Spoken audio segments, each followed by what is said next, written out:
Race number 2, and the race is on. Fireworks in a knee-jerking beginning, Enchanted in second, Oyster Perpetual, and racing on the outside, Giant Heart, Sahara Nights, while Spinning Jenny is running at the tail of the field by about 8 lengths from the leader.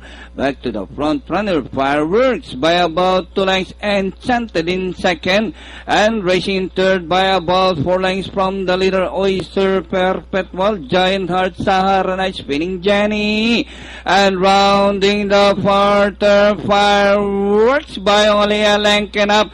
Enchanted is on the outside, almost pokes his nose. It's Fireworks, Enchanted on the outside, Oyster Perpetual as they race upon a corner.